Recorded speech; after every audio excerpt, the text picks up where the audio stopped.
नमस्कार। आप देख रहे हैं लाइव हिंदुस्तान चर्चा। मैं अजय शुक्ल इस चर्चा में आप सभी का स्वागत करता हूं। आज का हमारा विषय है हरियाणा में टेक्नोलॉजी से भर्तियों में होने वाली गड़बड़ी को रोका जाएगा, और इसको लेकर के हरियाणा सरकार तमाम सारे प्रयास कर रही है कि जो तमाम आरोप लगते हैं भर्तियों के दौरान और तमाम चीजें, तो उसको किस तरीके से ऐसे बनाया जाए कि उसमें गड़बड़ियां ना हो, क्यूआर कोड हो, दूसरी चीजें हो। तो ये टेक्नोलॉजी के इस्तेमाल का कैसे ज्यादा से ज्यादा प्रभाव बढ़ाया जाए, कैसे मैनुअल चीजों से थोड़ा कम हुआ जाए, तो ये सब चीजें करके जिससे कि ज्यादा से ज्यादा पारदर्शिता आ सके और वो हो सके। लेकिन जिस तरीके से हरियाणा में बेरोजगारी है, जिस तरीके से आंकड़े बताते हैं कि तमाम सारी भर्तियों के नाम पे ठगी होती है, तमाम दूसरे भ्रष्टाचार होते हैं, ये सारी चीजें होते आए हैं ये बड़े समय से। तो ऐसी स्थिति में जब हरियाणा में सबसे ज्यादा बेरोजगारी है, इस तरह की व्यवस्थाओं से क्या कितना वो सफल हो पाएंगे? क्योंकि देखिए, क्यूआर कोड का सिस्टम जो हरियाणा शिक्षा बोर्ड की परीक्षाएं थी उनमें करने की कोशिश की गई, उसके कारण से रिजल्ट कितना खराब हुआ है। तो ये सारी चीजें सामने आ रही हैं। तो ऐसी स्थिति में कितना क्या सफल होगा, क्या चीजें होंगी, या फिर ये भी बाकी व्यवस्थाओं की तरह ही रह जाएगा जो बार बार कहा जाता है कि हम होगा। तो इन्हीं सारे विषयों पर चर्चा के लिए हमारे साथ में एक पैनल है। मैं सभी से आपका तारुफ कराता हूं। हमारे साथ में आम आदमी पार्टी की तरफ से डॉक्टर मनवीर छिल्लर हैं। हमारे साथ में कांग्रेस पार्टी की तरफ से केवल ढींगरा साहब हैं। हमारे साथ में जेजेपी की तरफ से जो सत्ता में है उमेश भाटी हैं। हमारे साथ में इंडियन नेशनल लोक दल से रजत पंजेटा है। हमारे साथ में वरिष्ठ पत्रकार एसपी भाटिया हैं। और मैं शुरुआत भाटिया साहब आपसे करूंगा कि जिस तरह की स्थितियां हैं, जो सारी चीजें आती हैं, बार बार सवाल उठते हैं भर्तियों को लेके, तमाम घटनाएं हो चुकी हैं हरियाणा में, तमाम भर्तियां हुई जिनको लेके बहुत सारी बातें आई। तो ऐसी स्थिति में आपको कितना ये लगता है कि ये बेहतर कर पाएंगे और कितना सुधारा जा सकेगा इस सारी प्रक्रिया को? और उससे क्या सचमुच टेक्नोलॉजी से कोई फायदा होने वाला है? क्योंकि पिछली सरकारों ने भी तमाम टेक्नोलॉजी की बातें की थी, लेकिन होने को कुछ नहीं हुआ। यही सरकार पिछले चूंकि तकरीबन कह सकते हैं कि 8 साल तो कंप्लीट कर चुकी है, 9वें साल में है। तो ऐसी स्थिति में तमाम सवाल उस पर भी हैं।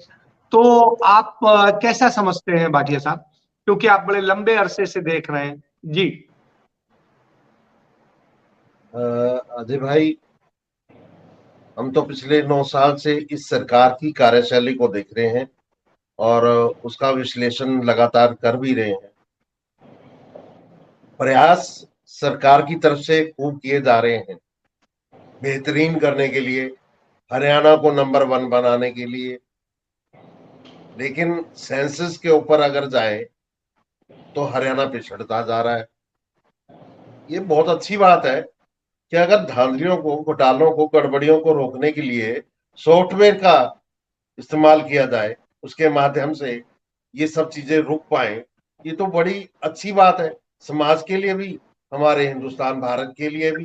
ताकि हमारी दूर दूर तक जो आज कह रहे हैं कि मोदी जी के बड़े बखान हो रहे हैं और विदेशों में विश्व गुरु बनने जा रहा है, अरे भाई ये गड़बड़ी देखिए आप। पीपीपी जो आपने परिवार पहचान पत्र बनाया, उस आईडी के अंदर भी गड़बड़ी, वो भी तो सॉफ्टवेयर है ना। तो भाई आप जो एससी एसटी कैटेगरी के उनको जनरल बना दिया, और जो जनरल थे उनको एससी एसटी बना दिया।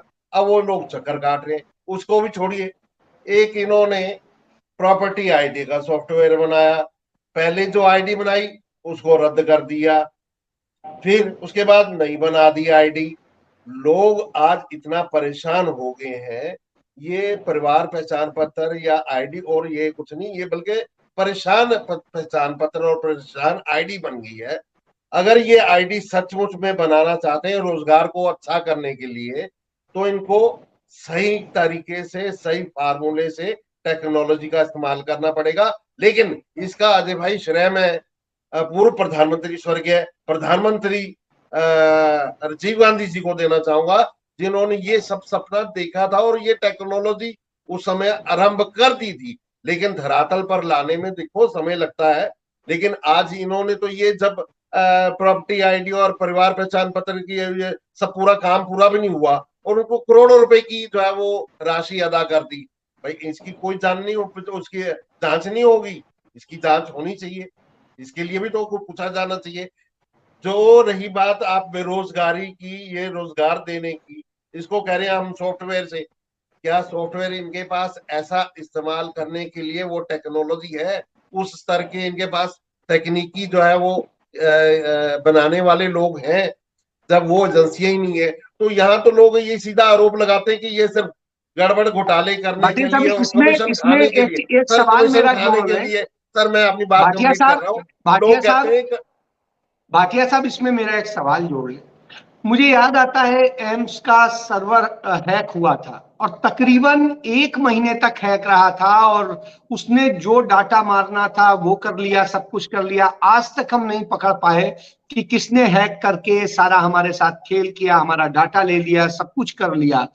तो ये एक बड़ी चीज है कि जब हम आज साइबर हमलों से निपट पाने की स्थितियों में नहीं है और जब हम तमाम सारी चीजें साइबर के जरिए करने की बात करते हैं, करना चाहिए, मैं इससे इनकार नहीं सर करता हूं टेक्नोलॉजी पे। Sorry sorry sir, sir AIIMS का नहीं, सीबीआई तक की जो है वो हैक हो चुकी है और पाकिस्तान ने खुलेआम, चाइना ने दावा किया कि उन्होंने हैक की है। अब बताइए, यहाँ तो मैं आपको ऐसे सबूत भी दे सकता हूँ कि ये लोग जो इन्वॉल्व है सरकार के अंदर, वो एसएमएस करके अपने जो अभ्यर्थी हैं उनकी सिफारिशें करते हैं कि वो सॉफ्टवेयर भैया वहां बैठे बंदों ने ही चलाना है, गड़बड़ तो ये वहां भी कर लेंगे, बिना पर्ची खर्ची के भी कर लेंगे।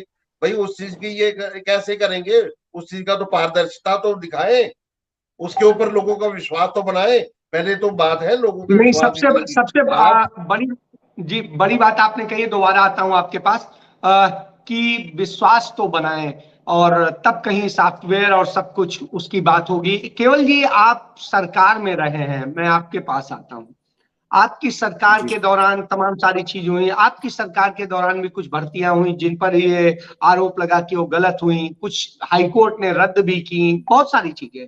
लेकिन बावजूद इसके तमाम सारी चीजें आज हरियाणा में centre for monitoring Indian economy की रिपोर्ट कहती है कि हिंदुस्तान में सबसे ज्यादा यदि किसी राज्य में बेरोजगारी है तो वो हरियाणा में है। और जब बेरोजगारी इतनी बड़ी समस्या है, यूथ भ्रमित है, अपने जीवन को लेकर के परेशान है, ऐसी स्थिति में जब ये सारी चीजें होती हैं और फिर कहा जाता है, तो तमाम भर्तियां हुई जिनमें गड़बड़ होने की बात कही गई, लेकिन फिर कहा जाता है कि अच्छा अब हम ये करेंगे, अब सॉफ्टवेयर के माध्यम से करेंगे, अब सिस्टम सुधारेंगे, टेक्नोलॉजी लाएंगे। तो पहले ही क्यों नहीं लाया जाता है? और वो चीजों से जो एक्सपीरियंस पिछली सरकारों के थे उसको क्यों नहीं सुधारा जाता है? तो ये सारी चीजें, और आपकी सरकार थी, आपने इस पे क्या किया था? जी केवल जी। अजय जी, देखिए मैं 9.5 साल का अगर जिक्र करूं हुड्डा साहब की सरकार का, 2005 से लेके और 2014 तक हमारे टाइम के अंदर जितनी भी भर्तियां हुई, वो भर्ती कोई भी लीक नहीं हुई और उसको रद्द भी नहीं करना पड़ा। हाँ, रद्द कुछ हुई, मैं बताता हूँ क्या हुआ। टेक्निकल कारण से अगर कोई भर्ती हमने लॉन्च की, अगर उसमें कोई टेक्निकल हिच रहा तो वो हमने खुद ही उस भर्ती को रोकने का काम किया और दोबारा से उसको लाने का काम किया। कोई भी पेपर लीक नहीं हुआ, नंबर 1। 9.5 साल के अंदर एक भी पेपर लीक नहीं हुआ। और दूसरी बात ये भी है साथ में कि हमारी भर्तियां एग्जैक्ट पूरी हुई, जिससे करीबन सरकारी रोजगार हमने 1.5 लाख से अराउंड हमने जो है सरकारी रोजगार दिए थे अपने टाइम के अंदर। और दूसरी बात एक और बताना चाहता हूं कि हमारे टाइम के अंदर जो कोई कंट्रैक्चुअल लोग थे वो अलग से भर्ती हुए थे, वो उन 1.5 लाख में नहीं आते, वो अलग से जो भर्ती हुए थे। और बाकी के रोजगार बढ़ाने का हमने जो काम किया था, जैसे हमने HSIDC बनाया था, जैसे हमने बिजनेसमैन को बढ़ावा देने का काम किया था, जैसे हमने गुड़गांव के अंदर बहुत बड़े यूनिट बनाने का काम किया था। आज आप फकर से ये कह सकते हैं कि हमारी जो 2300 करोड़ जो उस समय हमारी बजट की राशि होती थी, जब 2005 में हुड्डा साहब की सरकार आई थी, जब हम गए थे तो 38,000 करोड़ की राशि हमने कर दी थी, जिसको हम 14 गुना रेवेन्यू इंक्रीज कहते हैं। वो उसका बहुत बड़ा पार्ट गुड़गांव से भी है, HSIDC से भी है, बिजनेसमैन से भी है, और बहुत बड़ा सिस्टम हमने उस समय किया था। जहां तक बात है इस सरकार की, इस सरकार के अंदर कम से कम 30 से भी ज्यादा पेपर लीक हो चुके हैं। आपको ये मैं बताना चाहता हूं कि आप ये देखें कि हर पेपर जब आता है और साथ ही लीक होता है, उसमें नीट पेपर लीक हुआ, पुलिस कांस्टेबल भर्ती का पेपर लीक हुआ, HSC एग्जेक्टिव जो हरियाणा सिविल सर्विसेज के एग्जेक्टिव होते हैं उनका पेपर लीक हो गया, HSC जुडिशियल जो जज लगते हैं उनका पेपर लीक हो गया, जेई का पेपर लीक हो गया। इसी तरह से एक फेयर लिस्ट है पूरी की पूरी, करीबन 30 से ज्यादा 35 के करीब पेपर जो है वो लीक हो गए, और जिसमें भर्तियां नहीं हो पाई इनसे। आज अगर बीजेपी की सरकार में अगर भर्तियां हुई है, नहीं, वो तो कहते हैं रिकॉर्ड भर्ती हुई है, वो तो कहते हैं रिकॉर्ड भर्ती हुई है, वो भी बगैर खर्ची पर्ची के। मैं वही चीज बताना चाह रहा हूँ, सी और डी कर्मचारियों की सिर्फ भर्तियां हुई हैं। और जहां तक जो बड़े एग्जेक्टिव में या कोई अच्छे नंबर HPSC की पोस्टें हो, कोई भी भर्ती ठीक से नहीं हो पाई। और आपको बताता हूँ HPSC का डिप्टी सेक्रेटरी अपने दफ्तर में कई करोड़ रुपए उसके पास से पकड़े गए और वो जेल में गया। अब आप बताइए कि डिप्टी सेक्रेटरी जो होता है वो तो भर्ती कर नहीं सकता, भर्ती तो करेगा HPSC का चेयरमैन, या फिर भर्ती करेगा मुख्यमंत्री के वहां से कोई आदेश आएगा तो होगी भर्ती। तो इसका मतलब ये है कि जो डिप्टी सेक्रेटरी करोड़ों रुपए ले रहा था वो किसी के कहने पे तो ले रहा होगा ना। तो ये एक सोचने का विषय है कि HPSC का डिप्टी सेक्रेटरी जो एक छोटा ऑफिसर होता है, चलिए तो इसी को केवल जी, तो शायद इसी को रोकने के लिए वो सोच रहे हैं टेक्नोलॉजी बेस्ड होगा तो ज्यादा अच्छा हो जाएगा। नहीं अजय भाई, यही तो मैं कह रहा हूं कि ये जो बात है ये है कि जब पकड़ा गया उसी को चोर कहते हैं, और जो नहीं पकड़ा गया उसको कहते हैं कि कुछ हुआ ही नहीं। मैं तो ये कह रहा हूं कि एक उदाहरण दिया मैंने, अभी दूसरा उदाहरण देता हूं। एक हरियाणा स्टाफ सिलेक्शन कमीशन की एक भारती जी थे जो चेयरमैन बनाए गए थे। उसके बाद उनकी भर्तियों में कई इलाकों के अंदर कई डिस्ट्रिक्टों में घपले घोटाले की खबरें आने लगी। उसके बाद कैथल के और इस तरफ के पुंडरी साइड इलाके में बहुत बड़ा एक घोटाला हुआ जिसमें पेपर पकड़े गए और वो लोग भी पकड़े गए। तो वो HSC के जो नीचे कर्मचारी थे वो सारे के सारे जेल में गए। उसके बाद भारती जी को सस्पेंड कर दिया गया।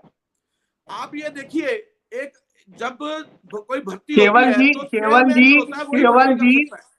केवल जी कोई CBI जांच तो नहीं हुई, कोई ED का छापा तो नहीं पड़ा आप लोगों के तो CBI और जाने क्या क्या होता है। चलिए मैं आता, एक सेकंड मेरी बात पूरी होने दे। मैं ना एक सारी बात थोड़ी रखना चाहता हूँ, ये इससे क्लैरिटी होती है। मैं ये कहना चाह रहा हूँ उसके बाद वो जो लोग अरेस्ट हुए, जो अंदर गए, उसके बाद भारती जी को क्लीन चिट दे दी गई, और क्लीन चिट देने के बाद उनको दोबारा वापस चेयरमैन लगा दिया गया कि इन्होंने कोई गलत काम नहीं किया। आप ये देखें किस तरह से कोई CBI इंक्वायरी नहीं होती इस सरकार में, कोई CBI की वो नहीं, कोई चर्चा नहीं होती। अभी क्या किया इन्होंने, एक नया सिस्टम कर दिया। इन्होंने क्या किया, एक कौशल रोजगार लेके आए हैं जिसको कहते हैं कच्ची भर्ती योजना। सरकारी कच्ची भर्ती योजना है ये। आप ये देखिए, अब ये पक्की भर्ती नहीं करना चाहते। अब इन्होंने 62 के 65,000 उसमें पोस्टें निकाली हैं जो कच्ची भर्ती योजना के तहत है। जब आप कच्ची भर्ती योजना निकालेंगे तो वो 65,000 जो सरकारी भर्ती होगी वो लैप्स हो जाएगी। आप देखिए कितना बड़ा घोटाला है। और दूसरी तरफ आप देखिए, इन्होंने जब हमारी सरकार थी तो 60 साल की, केवल जी दोबारा आता हूँ आपके, सिर्फ 1 मिनट, सिर्फ थोड़ा सा मिनट लूंगा आपसे। 60 साल की एज थी, 60 साल में इन्होंने 58 कर दी उसकी एज। तो 58 करने के बाद कितने लोग रिटायर हो गए। आज हमारे प्रदेश के अंदर 1,82,000 सरकारी पद खाली पड़े हैं जो कि इनसे भर्ती नहीं हो पा रही, और इतनी भर्तियां रद्द हो गई। तो आप देखिए कि कितना बड़ा घपला घोटाला इस सरकार का है, जिसको छुपाने के लिए इनसे छुप नहीं रहा। कितनी बड़ा जोर लगा ले, लेकिन ये छुपा नहीं सकते अपने घपले घोटाले। वो चलिए सारी चीज निकलेगी बाहर। चलिए मैं इसी विषय पर जो है डॉक्टर मनवीर जी के पास जाऊंगा और उसके बाद बाकी लोगों के पास जाता हूं। डॉक्टर मनवीर, आपकी दिल्ली में सरकार है, तमाम सारी भर्तियों की आपके यहाँ बात होती है, पक्की भर्तियों के मामले में आपके यहाँ भी बहुत कमजोर स्थिति है। लेकिन हरियाणा की हम बात करें, यदि हरियाणा में आप अभी तक तो सत्ता में नहीं है, विपक्ष में है, और विपक्ष में अभी विधानसभा में आपका प्रतिनिधित्व नहीं है, लेकिन मुद्दों को उठाने के मामले में आम आदमी पार्टी को माना जाता है कि वो लड़ाई लड़ती है। तो क्या इस मुद्दे को आप जो एक ये टेक्नोलॉजी बेस्ड और सारी चीजें करने की बात की जाती है जिससे कि साफ हो, तो कितना मानते हैं, क्योंकि आपकी पार्टी टेक्नोलॉजी को अडॉप्ट करती है, तो कितना आपको लगता है उसमें पारदर्शी हो जाएगा, कितना बेरोजगारों को मौका मिलेगा? जी मनबीर जी। जी सर, सबसे पहले जो भी भर्ती प्रक्रिया है और हरियाणा में जो आज की स्थिति है, उसके 2-3 कारण है जो सबसे महत्वपूर्ण है। उसमें सबसे पहला कारण सरकार की भर्ती प्रक्रिया को लेकर के गलत पॉलिसी है। सरकार जानबूझ के कुछ ऐसे लूप होल्स छोड़ देती है भर्ती में, जिसके कारण वो या तो कैंसिल हो जाती है या फिर अटक जाती है या विवादों के घेरे में फंस जाती है। जैसे अभी उन्होंने टीचर की भर्ती प्रक्रिया को वापस लिया कोर्ट के थ्रू। अभी कल ही एक भर्ती पुलिस भर्ती का हरियाणा पुलिस भर्ती में आया है कि फादरलेस को 5 नंबर मिलेंगे, पहले नहीं दिए। 2018 की भर्ती की लिस्ट को रिवाइज किया जाएगा, आज 23 है, 5 साल के बाद। उसके साथ ही सरकार में जो भर्ती का जो बोर्ड है, खुद उस बोर्ड में ही लोग पूरे नहीं है, वो कैसे सुनिश्चित रूप से भर्ती कर पाएंगे। इसके साथ ही जो हरियाणा सरकार का जो पेपर लेने का या भर्ती की जो प्रक्रिया है वो पुरानी, आज से पुराने काफी साल पुरानी है, परंपरागत तरीके से भर्ती ले रही है, जिसमें बहुत सारी खामियां हैं। उसमें सबसे बड़ा कारण पेपर लीक है। पेपर लीक में का कारण, पेपर सेट होता है और एक प्रोसेस के तहत होता है, उसमें पेपर बनता है, छपता है, फिर उसका डिस्ट्रीब्यूशन होता है, फिर उसको एग्जाम सेंटर्स में लिया जाता है। तो उस पूरे प्रक्रिया में कहीं ना कहीं पेपर लीक होता है। जैसे डिंगरा साहब ने कहा 30 से ज्यादा पेपर लीक हुए। तो इसके लिए नई टेक्नोलॉजी अब से पहले क्यों नहीं अडॉप्ट की गई? अब से पहले दिल्ली में आप देखिए, पिछले इतने सालों में जब से केजरीवाल सरकार आई है, कोई एक भी घटना अपने पेपर लीक की सुनी है? नहीं हुई है। उसका कारण है कि हम नई टेक्नोलॉजी के आधार पर सारे पेपर्स ले रहे हैं। जो भी पेपर हो रहे हैं वो ब्लॉकचेन को अडॉप्ट किया गया है। ब्लॉकचेन में 2-3 चीजों का ध्यान होता है कि इसमें फिजिकल स्टोरेज और डिस्ट्रीब्यूशन नहीं होता। इसमें नई टेक्नोलॉजी के सहारे से पेपर लिया जाता है और पेपर की सिक्योर्ड एनक्रिप्शन होती है, और उसके बाद कुछ ही ऑथराइज्ड लोगों को एक की दी जाती है जिसके द्वारा उनकी कंट्रोल्ड एक्सेस होती है। और जो भी इस प्रक्रिया में किया जाता है तो सारे स्मार्ट कॉन्टैक्ट होते हैं और ज्यादा से ज्यादा कोशिश की जाती है कि ऑफलाइन मोड से ऑनलाइन मोड पर शिफ्ट किया जाए। अब सरकार की मुझे इसमें नियत में ही खोट नजर आता है, क्योंकि अभी भी हरियाणा में करीब 1,82,000 पद खाली हैं, और जो डिपार्टमेंट हरियाणा में बेरोजगारी को की दर को सुधारने के लिए या बेरोजगारी के डाटा में सुधार करने के लिए रेस्पॉन्सिबल है, खुद उसमें ही भर्तियां नहीं है। इसके साथ ही स्किल डेवलपमेंट में कुल जो स्वीकृत पद हैं वो 10,610 हैं। उसमें से 7,574 पद यानी कि 75% पद खाली है। तो हरियाणा के लोगों का स्किल डेवलपमेंट नहीं होगा, सरकारी नौकरियों में भर्तियां नहीं होंगी, वो भर्तियां कानूनी विवादों में अटक जाएंगी, वो लीक प्रोसेस लीक के कारण भर्तियों में कैंसिल हो जाएंगी, रद्द हो जाएंगी, तो बेरोजगारी दर अपने आप में बढ़ेगी। अगर सरकार इसमें संजीदा होती तो अभी 9 साल तक सरकार ने ये एक्शन क्यों नहीं लिए, जबकि उसके पड़ोसी राज्य में ये सब कार्य बड़ी अच्छी तरीके से किए जा रहे हैं। आप जैसे दिल्ली का अच्छी बात जिक्र कर आपने रहे थे, बताई दिल्ली में आपको मनवीर जी, अच्छी, बिल्कुल अच्छी बात बताई कि अरविंद केजरीवाल ने निश्चित रूप से एक अच्छा कदम इस दिशा में उठाया है और इसको अडॉप्ट करना चाहिए, सीखना चाहिए, क्योंकि अच्छी चीज किसी से भी सीखनी चाहिए।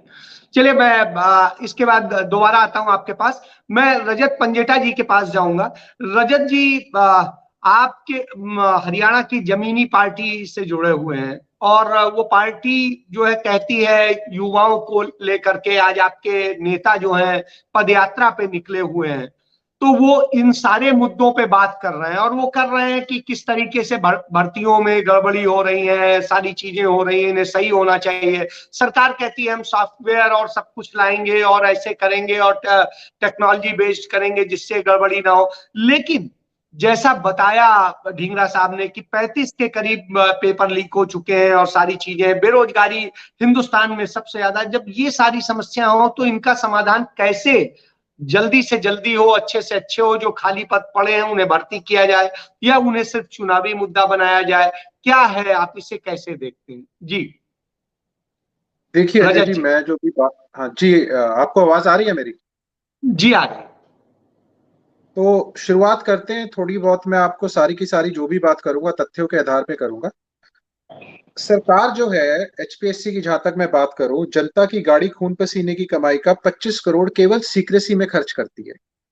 वो सीक्रेसी में खर्च करती है। उसके बाद आप टेक्नोलॉजी की बात कर रहे हैं, जहां तक आगे और डिस्कस करेंगे टेक्नोलॉजी पे, मगर आप ये देखिए टेक्नोलॉजी के बावजूद एचसीएस की जो भर्ती घोटाला हुआ था, उसमें ओएमआर शीट्स ही दोबारा दोबारा स्कैन कर दी।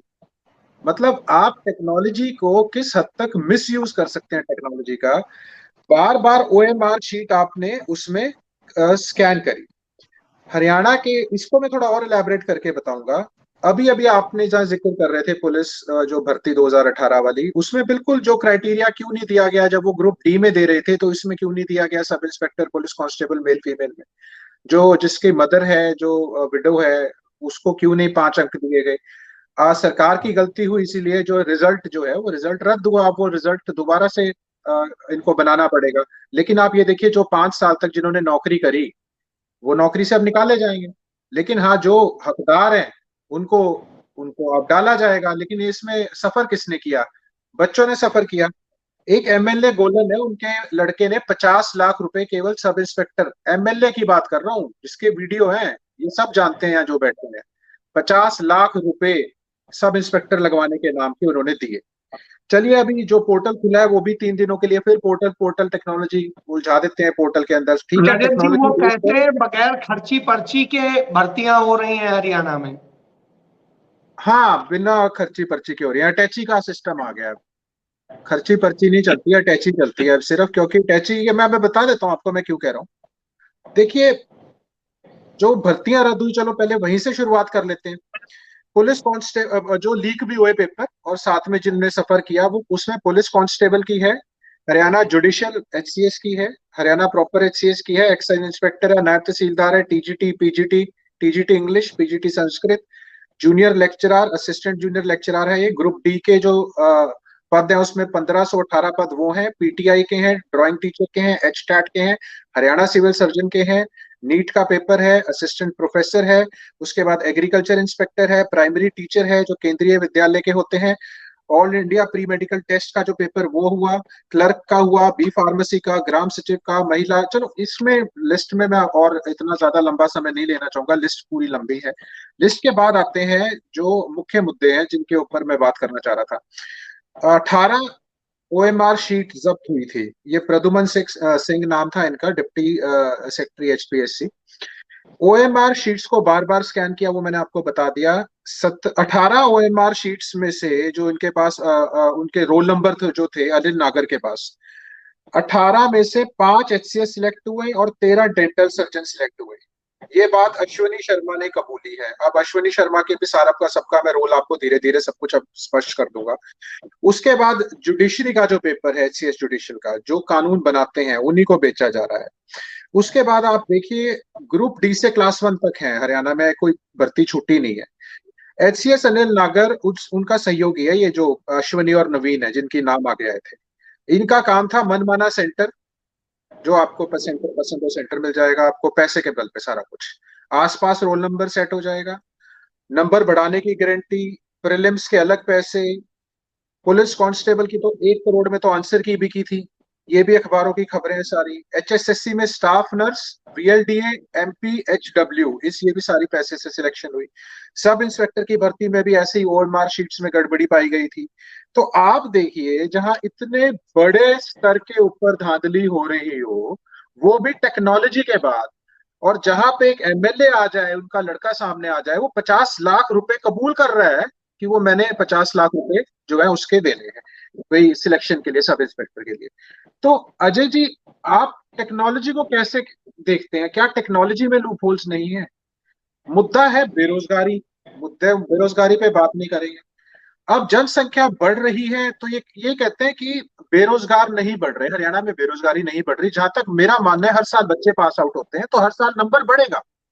और नौकरियां जो है, कौशल रोजगार है जो कंपनी एक्ट के अंडर है, वो हरियाणा सरकार के अंडर नहीं है, कंपनी लॉ के अंडर है, और वो सिर्फ 1 साल का रोजगार है। 1 साल के बाद अगर आप कुछ ले भी लेते हो तो अदर बेनिफिट्स जो होंगे उससे आप, पेंशन भी नहीं मिलेगी आपको, तो कल को और चीजों से भी मारे जाओगे। तो उस मुद्दे को, बेरोजगारी के मुद्दे को एड्रेस करने के लिए हमारी जो परिवर्तन यात्रा है, हमने बेरोजगारों को 21,000 जो है बेरोजगारी भत्ता देंगे हम। ज्यादा से ज्यादा रोजगार, पक्के रोजगार हमारे टाइम में चलिए तो मतलब मैं वही कह रहा हूं कि आप एड्रेस कर रहे हैं उस मुद्दे को। अब मैं इस पे विस्तृत जवाब के लिए जाता हूं उमेश जी के पास, क्योंकि सरकार की तरफ से जो पार्टी है आज इनके मैं दोबारा आता हूं रजत जी दोबारा। तो उमेश जी, आपकी पार्टी के नेता युवा हैं, युवाओं के दर्द को समझते हैं। उन्होंने, मुझे याद है कि मैं उन दिनों एक न्यूज चैनल का एडिटर इन चीफ था, मैंने उनका 2 बार इंटरव्यू किया अपने चैनल पे, और उस दौरान उन्होंने युवाओं के दर्द को बयां किया था। और आज जब वो मुख्यमंत्री, उप मुख्यमंत्री हैं, तो वैसी दशा में ये सारी चीजें इन्हें वो कैसे एड्रेस करते हैं, और जो सारे चिंता और सवाल दूसरे दलों के लोगों ने उठाए हैं, हमारे पत्रकार साथी ने उठाए हैं, तो उस स्थिति में आप इस पर कैसे कहते हैं, रिएक्ट करते हैं? उमेश जी, अब आप विस्तृत जवाब दें जी। हाँ अजय जी, धन्यवाद। अजय जी, सबसे पहले तो मेरी एक शिकायत है आपसे, जो है शुरुआत में आपको शिकायत कर दूं पहले ही आपसे, कि आप भारतीय, पिछली बार भी जब हम डिबेट में बैठे थे तो बीजेपी का कोई प्रवक्ता नहीं था यहाँ पर, और आज भी मेरे ख्याल से बीजेपी का कोई प्रवक्ता यहाँ पर है नहीं।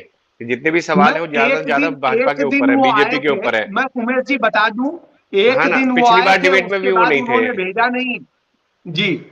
हाँ, फिर तो मैं वही बात बोल रहा हूँ अजय जी, इसीलिए आपको मैं उनका भी समय जोड़ के दे देता हूं। उमेश जी सुन पा रहे हैं मुझे? हेलो, हाँ जी उमेश जी, हेलो उमेश जी, आपकी तो कांग्रेस के भी प्रवक्ता, सरकार गठबंधन, सर आपने बोला, मैंने कुछ बोला क्या बीच में? आज 27 मिनट मैंने सुना है, उन्हें बोलने दे 27 मिनट सुना है मैंने, है ना? हाँ, तो अधिकृत तौर पे से जो है ढींगरा साहब हमारे हैं कांग्रेस की तरफ से प्रवक्ता, लेकिन आज जो आपके राजनीतिक विश्लेषक हैं उनकी भी जो बिल्कुल शब्दावली है वो भी बिल्कुल कांग्रेस की तरह से है। अगर वो बीच मतलब तरीके से बात को रखते तो ज्यादा बेहतर रहता, लेकिन आज उन्होंने भी कांग्रेस के प्रवक्ता के तौर पे ही बात रखी है अपनी। अब मैं अपनी बात शुरू करता हूँ।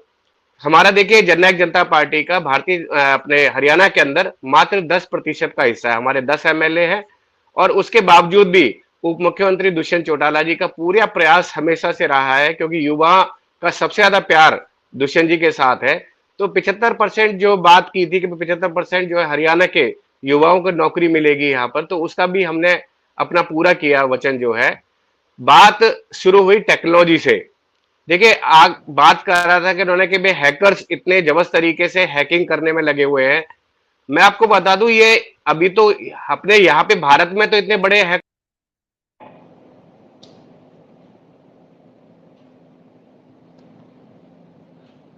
मुझे लगता है कि उमेश जी का कुछ नेटवर्क, जैसे वो आते हैं तो उनसे जवाब लेंगे हैं, और तो मुझे लगता है कोई होगी समस्या टेक्निकल। मैं तब तक जो है इस चर्चा को आगे बढ़ाता हूं, और इस चर्चा पे मैं सीधे रजत जी के पास जाता हूं। रजत जी कुछ और कहना चाह रहे थे? हाँ जी भाटिया साहब, आपके पास लास्ट में आऊंगा मैं कंक्लूजन के लिए। इसके बाद रजत जी, मैं ये कह रहा था कि आप ये देखिए, हमारे यहाँ 171 गवर्नमेंट कॉलेज हैं, 127 में तो उनमें प्रिंसिपल नहीं है, 46 के पास अपना कैंपस नहीं है, 46,000 एजुकेशन डिपार्टमेंट में पद खाली पड़े हैं, 1,82,498 जो पद है टोटल, वो पोस्टें जो पक्की पोस्ट है वो खाली हैं। अब जो इन्होंने बात करी, मैं इनको सुन रहा था, HSSC के जो अभी चेयरमैन है, तो वो कह रहे हैं ग्रुप सी के 32,000। उस ग्रुप सी में कौशल वाले कितने हैं वो उनकी जानकारी नहीं दी। टीजीटी के 7,000, चलो ये मान लिया कि टीजीटी टीचर को शायद ये कौशल में ना भर्ती करते हो। और पुलिस कांस्टेबल के जो है वो 6,000 पद, और ग्रुप डी के अतिरिक्त 12,000। तो इसमें कौशल रोजगार के कितने हैं ये तो उन्होंने स्पष्ट नहीं किया। लेकिन मैं आपको कुछ बताता हूँ कि जो लेक्चरर हैं जो सिर्फ कौशल रोजगार वाले हैं, वो पिछले 1.5 साल से धरने पे बैठे हैं। कोविड वाले जो बैठे हैं उनको लगभग 300 दिन से ऊपर हो गए हैं। जो वेटनरी वाले हैं, VLD वाले, वो लगभग 8 महीने से धरने पे बैठे हैं। रोडवेज वाले जो हैं वो 3 साल से धरने पे बैठे हैं।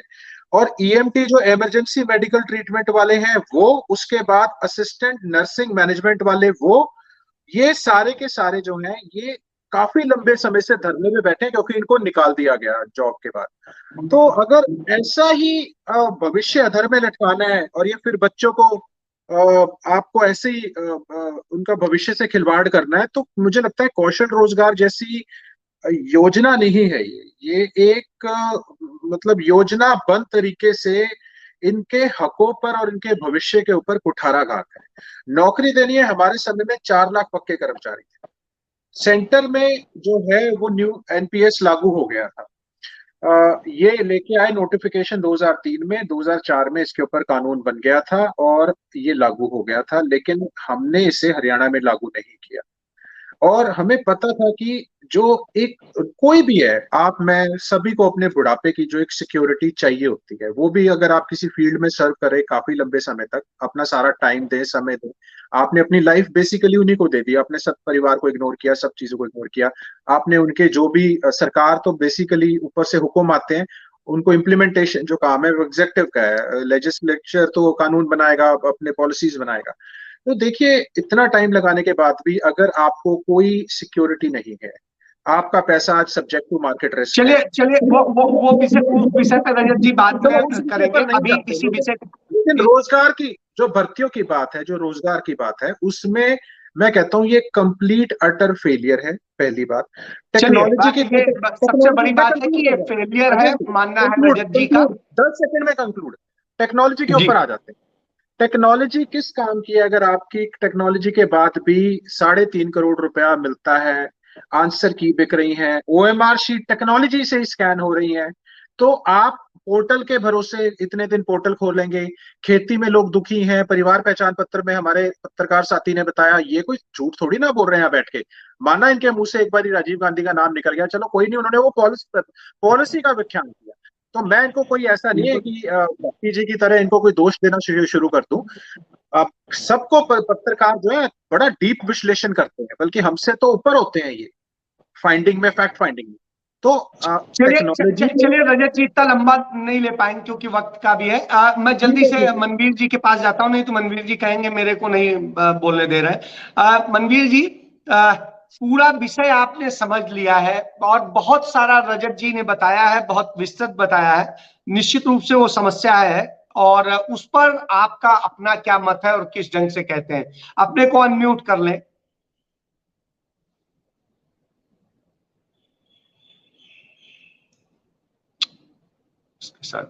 चलिए उनका भी कोई प्रॉब्लम, मैं केवल जी आपके पास आता हूं। जो चीजें रजत जी ने बताई हैं और सारी समस्याएं सामने हैं, ऐसी स्थिति में जो टेक्नोलॉजी है उसको सिक्योर करने की जरूरत है। सारी बातें जो सामने आ रही हैं इससे लगता है कि और ज्यादा सिक्योर ढंग से करें, तो इसको लेकर के किस तरह की आप उम्मीद रखते हैं? जी अजय जी, इसमें बेसिकली नियत और नीति की बात होती है। अगर आदमी की नियत है काम करने की, फिर तो भर्ती भी होगी, सब कुछ होगा। लेकिन यहाँ भाजपा की सरकार की नियत और नीति खराब है, इसीलिए एक सारा काम गड़बड़ हुआ है। और मैं आपको ये बताना चाहूंगा कि जितनी भर्तियां हुई हैं भाजपा के टाइम के अंदर, वो सिर्फ C और D कर्मचारियों की हैं। जो नियमित भर्तियां हैं उसके अंदर कॉन्ट्रेक्चुअल भी है और जो दूसरी भी है। ये सिर्फ उसी के दावे के ऊपर ये कहते हैं हमने बहुत बड़ा काम कर दिया। अब देखिए, अगर कोई इंजीनियर पढ़ के आया, इंजीनियरिंग करके आया, कोई लॉ करके आया, कोई MBA करके बच्चा आया है, अगर आप उसको PN बना देते हैं तो उसके दिल पे क्या बीतती है। अगर आप स्वाभाविक सी बात है कि हर व्यक्ति को उसकी, नहीं, आपकी बात से मैं सहमत हूं, हर व्यक्ति को उसकी योग्यता के मुताबिक मौका मिलना चाहिए। मैं मनवीर जी के बाद में उमेश जी के पास जाऊंगा। मनवीर जी जल्दी से अपनी बात कहें, जो मैंने आपसे सवाल किया था, उसके बाद मैं उमेश जी के पास जाऊं। जी सर, टेक्नोलॉजी का तभी फायदा होगा जब सरकार की नीयत भर्ती प्रक्रिया को ठीक रूप से और ईमानदारी से करने की होगी। अगर जो अधिकारी, जो प्रशासन भर्ती प्रक्रिया कर रहा है, अगर खुद उनकी नियति ठीक नहीं है और वो भर्ती प्रक्रिया में कुछ लूप होल्स निकालकर पैसे लेकर के अपने चहेते लोगों को अगर भर्ती करेंगे, जैसे ओएमआर शीट को निकाल के बाद में भर के, जैसे नागरवाला केस था, तो ऐसे अगर करेंगे तो टेक्नोलॉजी क्या ही करेगी, क्योंकि लूप होल अल्टीमेटली कुछ बिल्कुल लोगों के सही हाथ कह में रहे तो हैं कि पावर यदि नियत रहेगी, ही, वो जी, जो पावर नियत उनके ही हाथ नहीं में रहेगी रहेगी, तो अगर फिर वो अपनी करेंगे पावर क्या? का बिल्कुल मिसयूज सही। करें, जो अपनी पावर का मिसयूज करेंगे, तो कहीं ना कहीं आप ऐसी कोई भर्ती प्रक्रिया किसी टेक्नोलॉजी से नहीं हो सकती जिसमें ह्यूमन इन्वॉल्वमेंट ना हो, जो अधिकारियों का इन्वॉल्वमेंट ना हो। लेकिन अगर वो अधिकारी ही बिल्कुल ईमानदारी से अपना कार्य नहीं करेंगे तो कोई भी भर्ती प्रक्रिया ईमानदारी से और साफ तरीके से नहीं हो सकती, चाहे कितनी टेक्नोलॉजी का यूज कर ले। हाँ, अगर आपकी टेक्नोलॉजी में लूप होल्स हैं और टेक्नोलॉजी को आप एडॉप्ट नहीं कर रहे, तो उसकी जो प्रक्रिया में बहुत सारे लूप होल्स और आ जाते हैं, जिससे कोई पेपर गिरोह भर्ती का जो रैकेट होता है वो, या और लोगों का, स्कूलों का, काफी जी, लोगों का और चलिए इन्वॉल्वमेंट बढ़ उमेश जाता है, जी हाई आ गए रिस्क हैं, हो चूंकि जाती है। उमेश जी से पहले राउंड में भी बात नहीं हो पाई थी, तो हाँ हाँ, उमेश जी देखिए अब वो आप थोड़ा सा अपना शायद, पूरा जवाब दें जो भी आपको है। हाँ जी मुझे उमेश लगता जी। है शायद कुछ दिक्कत हो रही थी नेट के अंदर जो है ना, मैं अभी दूसरे उस पर किया मैंने। हाँ, मैं बात चल रही थी जो है टेक्नोलॉजी की बात, अभी भी मैं सुन रहा था, टेक्नोलॉजी की बात चल रही थी। तो जैसे बात की कि हैकर्स जो है अपने इंडिया में, हैकर्स हैं जो कि बड़ी बड़ी वेबसाइट्स को हैक कर लेते हैं। देखिए जब चीज़ों में बदलाव आता है, जहाँ से हम पहले कहाँ कागजों में लिखते थे सारी चीज़ों को, सारे उसमें मैनुअल गलतियाँ भी होती थी, लेकिन धीरे धीरे जिस तरह से जो है युग बदलता जा रहा है और कंप्यूटर का युग आ गया है, आज हर चीज़ में टेक्नोलॉजी। आज पहले आपको याद होगा हम लोग मोबाइल यूज़ करते थे जिसमें सिर्फ हरा बटन लाल बटन हमारा यूज़ में आता था। आज हम घर बैठ के जो है डिबेट कर रहे हैं, ये भी सिर्फ टेक्नोलॉजी की वजह से है। लेकिन अभी देखिए खामियां भी टेक्नोलॉजी की है कि एक वाईफाई का कनेक्शन टूटा और उसके बाद से हम लोग भी आपस में टूट गए। तो ये जो चीज़ें हैं, देखिए दोनों ही चीज़ें हैं। आज हम डिबेट भी कर पा रहे हैं, तो उसमें अगर थोड़ी सी गलती हुई तो उससे हम डिस्कनेक्ट भी हुए। लेकिन चीज़ें बन रही हैं, अच्छी हो रही हैं, टेक्नोलॉजी आ रही है, टेक्नोलॉजी का यूज हमें करना पड़ेगा समय समय के हिसाब से, अगर हमें आगे बढ़ना है। और हमारे बच्चों को विदेशों में भी जाके जिस तरीके से झंडे गाड़ रहे हैं, वो इसी टेक्नोलॉजी की वजह से आगे बढ़ रहे हैं। तो हम उमेश अगर जी हम एक टेक्नोलॉजी सवाल के और साथ जोड़ लें साथ जो अपने साथ। कमियां हैं उसको भी, उमेश जी, अजय जी, आपके आपके नेता विदेश में पढ़े हैं, बहुत अच्छी पढ़ाई की हुई है, और निश्चित बिल्कुल। रूप से वो बड़ा योगदान दे सकते हैं इन सारी चीजों को लेके, उनकी समझ बहुत अच्छी है। तो इतनी देर क्यों लग रही है? जी नहीं देखिए, देखिए अजय जी, चीजें शुरुआत होती है, देखिए पूरे एक सिस्टम बना हुआ है पूरी सरकार का। और जिस तरीके से बात कर रहे हैं हम लोग कि आज भर्ती घोटालों की बात कर रहे हैं, बहुत सारी घोटालों की बातें हमारे भाइयों ने, प्रवक्ताओं ने यहाँ पे की। मैं अभी सारा विस्तार पे बात कर रहा हूँ, सारी विस्तार पे आपकी चर्चाओं का जवाब दूंगा मैं। टेक्नोलॉजी को लाना शुरू किया हरियाणा के अंदर। आज अदर स्टेट्स भी हरियाणा की तारीफ कर रहे हैं कि किस तरीके से पोर्टल के थ्रू यहाँ पे काम चल रहा है। यूपी भी और दूसरे स्टेट्स भी चाह रहे हैं कि इसी तरीके से पोर्टल के तहत वो भी काम करें, क्योंकि कुछ चीजें ऐसी हैं जो भ्रष्टाचार को रोक सकती हैं। तो वो हम डायरेक्ट पोर्टल के थ्रू किसी काम को करते हैं। आज देखिए अगर किसान को कुछ पैसा जाना है तो डायरेक्ट उनके खाते में पहुंच रहा है। जो पहले राजीव गांधी बोला करते थे कि भाई हमारे यहाँ से 1 रुपए चलता है और मात्र 10 पैसे नीचे पहुंच रहा है, तो आज 1 रुपए का 1 रुपए जो है वो पहुंच रहा है। तो ये टेक्नोलॉजी के जरिए जब बात चली कि भाई किस तरीके से हम राशन कार्ड की बात करें, तो राशन कार्ड में पीले कार्ड की बात करें, जब उस पर उसको ऑनलाइन किया गया तो बहुत सारे ऐसे लोग मिले कि जिनके पास में गाड़ियां, बड़ी बड़ी गाड़ियां थी, लेकिन वो पीले कार्ड के तहत जो है राशन सरकार से ले रहे थे, तो वो लोग भी कटे। अब जिस तरीके से आगे बात चल रही है कि आधार को और किस तरीके से वोटर कार्ड को जोड़ा जाए, उससे भी जो नकली वोट है वो भी कटेंगी। तो ऐसा नहीं है, बहुत फायदे टेक्नोलॉजी से हुए हैं। और मैं मानता हूं कि हैकर्स की कमी नहीं है, हैकर बहुत लोग बैठे हुए हैं जो सिर्फ इनका काम ये होता है कि हैक करके और किस तरीके से नुकसान पहुंचाए तो सरकार को। हम ये तो विश्वास धीरे-धीरे करें तो उमेश जी कि ये हम एक विश्वास कहावत है करें अजय कि जी, आपकी जी आपकी सरकार जो कह रही है, जिस तरीके से आपने वायदा किया था कि 75% हरियाणा के लोगों को रोजगार, आपने उस पर काम किया है, निश्चित रूप से आप बधाई के पात्र हैं। तो विश्वास करें कि आगे आने वाले वक्त में जो भर्तियां होंगी वो निष्पक्ष होंगी और शिकायतें नहीं आएंगी, पेपर लीक नहीं होंगे। जी उमेश जी। बिल्कुल अजय जी, मैं आपको एक बात बता दूं, एक गांव में कहावत होती है कि जो ताले होते हैं वो पशुओं के लिए होते, चोरों के लिए कभी नहीं होते वो। क्योंकि पशु को रोक सकते हो आप, जो चोर है जिसे चोरी करनी है उसको पता है इस ताले को कैसे खोला जा सकता है, किस खिड़की को खोल के चोरी की जा सकती है। तो ये हैकर्स, ये वो चोर हैं कि जिनको जिनको रोकने के लिए नए नए तरीके से जो है सरकारें और नई नई टेक्नोलॉजी लेके आ रही है, लेकिन वो भी उसको हैकर भी जो है नई टेक्नोलॉजी के साथ किस तरीके से कैसे उनको कैसे गलत काम कर सकते हैं वो भी इस चीज में लगे हुए हैं। लेकिन अगर आप बात करें तो हमें पिछले पिछली सरकार, मतलब जो अपने बीजेपी की सरकार और जब बीजेपी जेजेपी की सरकार से अगर पहले की बात करें तो ये जो चोर है जो कि एक पूरा गिरोह है जो पूरे पेपर को लीक करता है, ये जो पेपर को लीक करने वाला गिरोह है, ये कोई ऐसा नहीं कि जब भारतीय जनता पार्टी की सरकार बनी थी या भारतीय जनता पार्टी की और जेजेपी की सरकार बनी है, ये तभी सक्रिय हुए हैं। ये कांग्रेस के टाइम से ही सक्रिय थे ये लोग, लेकिन कांग्रेस के टाइम में इन लोगों को बहुत आराम से काम करने का मौका मिला हुआ था, क्योंकि वहां पर जो पैसे का जो लेन देन था वो नीचे से लेवल से लेकर और ऊपर लेवल तक था। आज हमारे ढींगरा साहब ने एक बात रखी कि एमएलए का बेटा 50 लाख रुपए देने को तैयार था, लेकिन उसकी नौकरी नहीं लगी।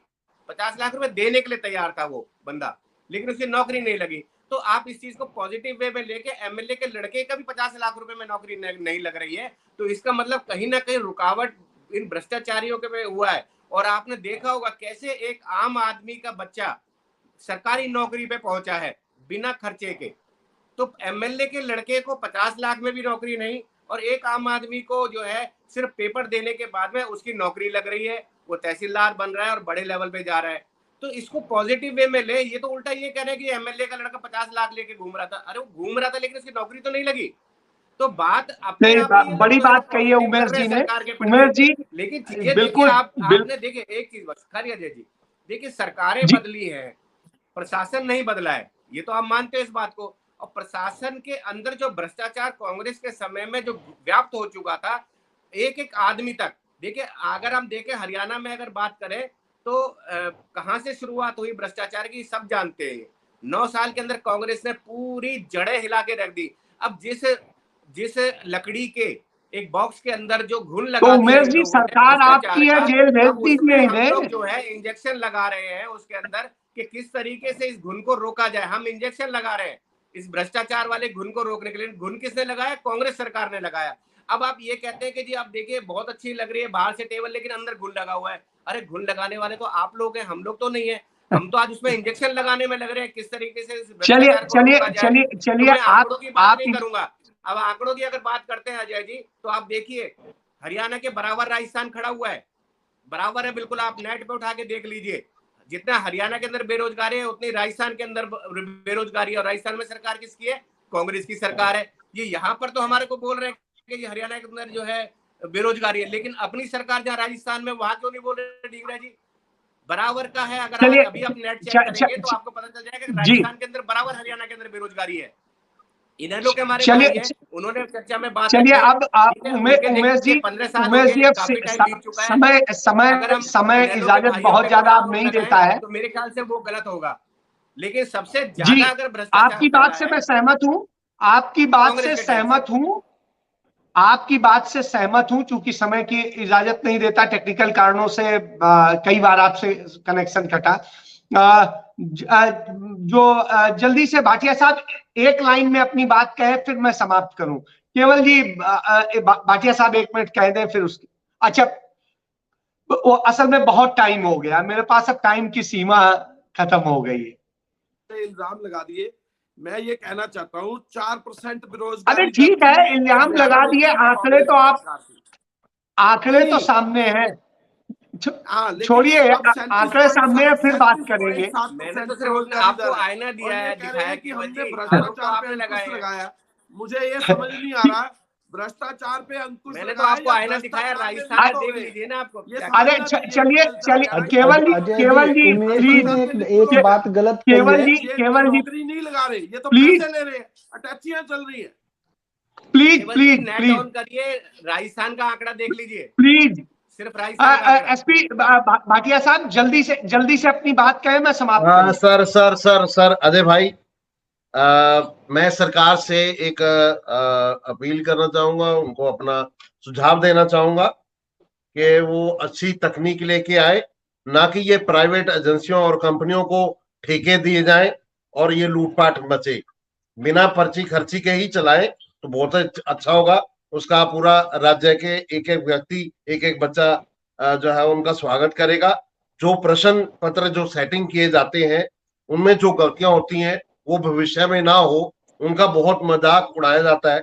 जब आप सोशल मीडिया पर देखें तो सरकार द्वारा जितने भी आज तक ये भर्ती के लिए तैयार किए गए हैं प्रश्न पत्र, या तो वो लीक हुए हैं और उन्हें जो सवाल किए गए हैं वो ऐसे सवाल किए गए कि अपने आप में ही सरकार का मजाक उड़ा है। चलिए, और एक चीज तो मैं इसका एक मतलब है अजय भाई, आपका सुझाव मैं समझता हूं, चूंकि समय की सीमा है, अब मैं नहीं बढ़ पाऊंगा। जो भर्ती तो है इससे वो यह समझा जा सकता है कि जिस तरीके से है सरकार एक सही प्रयास कर रही है कि टेक्नोलॉजी के बेस पर किस तरीके से रोका जाए। हालांकि उसमें तमाम सवाल भी हैं कि टेक्नोलॉजी तो अडॉप्ट करते हैं, जो सीट ही बदल दी जाती है, कुछ बदल दिया जाता है, जो लोड किया जाता है वो हो जाता है, तो उस स्थिति में क्या करेंगे, वो तो ह्यूमन लेवल पे ही होगा, तो सब कुछ तो नहीं हो सकता। तो इस चीज को लेकर के यदि आपको बनाना है तो तमाम सारी चीजों को, सिस्टम को आपको सही करना होगा और ईमानदारी से आगे बढ़ाना होगा, और जिससे हरियाणा की बेरोजगारी दूर हो सके। इसके साथ चर्चा को समाप्त करता हूं। कल फिर मिलेंगे किसी और विषय के साथ, कुछ और मुद्दों के साथ। तब तक के लिए धन्यवाद।